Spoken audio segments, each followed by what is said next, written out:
Okay, for this question, before I actually get into the question, I am going to solve it through, and then I'm going to give a little bit of background. So I want to solve it through quickly, and then kind of get into the weeds of this question, because there is kind of more happening than you might think at first glance. So, what is the average speed of an MRT train if it takes 25 minutes to travel 15 kilometers from Jurong East Station to Orchard Station? Okay, so if I'm going through this question quickly, I can see here time is 25 minutes. Distance traveled is 15 kilometers. And I'm looking for average speed. My equation then, if I matched VT and D, is this equation from our equation sheet.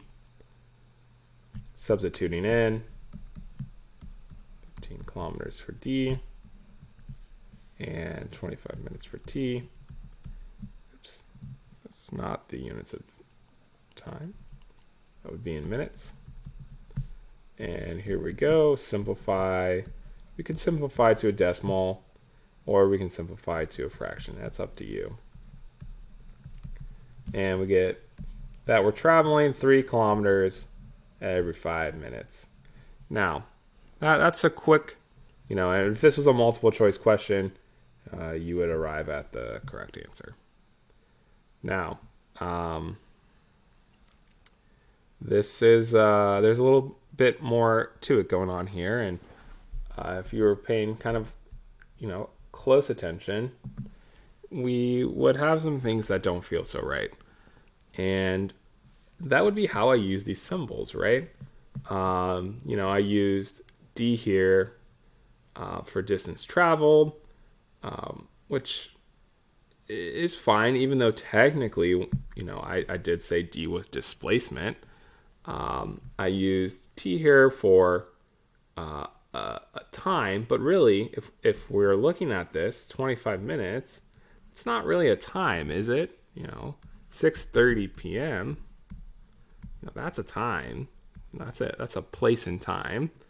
6:55 p.m. That's another time. Okay, right? Those are, those have reference points. But 25 minutes, that's actually, that's more of a, difference between two times, right? That's a change in time, we might say. Okay. And so what I really should have put, I should have put change in T. And in fact, this comes up so much in physics and so much in math that we have a symbol for change in. And it's this triangle here. That triangle is called delta. It's a Greek letter delta. When we see it in math and when we see it in physics, we can actually just substitute change in. Like just put those words in our head. It's really, the symbol is just so we don't have to write change in over and over and over, because we're lazy. We're physicists and we're mathematicians and we're lazy. So delta T, or change in T, is 25 minutes. That's being a little bit more rigorous there, a little bit more exact with our symbols. And, the more you go into physics, the more this kind of exactness and rigorousness is going to matter. Because we want to be 100% correct, not just mostly correct. So there we go. Delta T is 25 minutes. And I did actually go back. I did kind of mention that, 6:30 p.m. and 6:55 p.m. have reference points. And, I kind of leave it to you. What is that reference point? Kind of an interesting question. See if you can come up with the answer.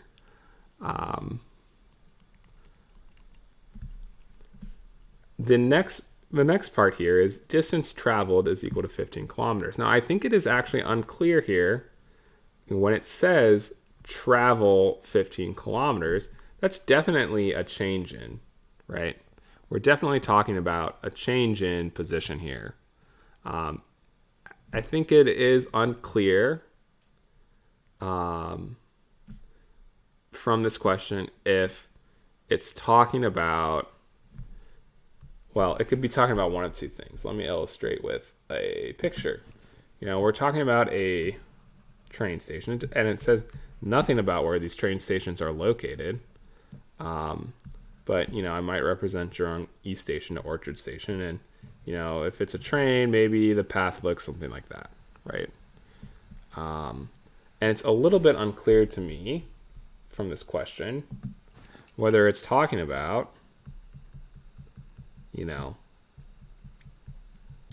this path here, and I'm just kind of, dotting the purple line, or if it's talking about that straight line path, its displacement. So is it talking about its distance traveled, or is it talking about its displacement? I think it is, it is a little bit unclear. But what we do know from this question is that it has traveled 15 kilometers. So no matter what path it was talking about, it actually doesn't matter too much to us in this question, right? And that's because we're looking for an average speed here. So we don't need to know anything about direction to calculate average speed. The average speed has no direction attached. It's just a number. And, whatever these 15 kilometers were, that's what we're going to find the average speed along, right? So it's the average speed along the 15 kilometers that were traveled. So that's why we'll put here a delta D. And that's why I do have a hard time saying displacement or distance here. And, really, we might like to say something completely different.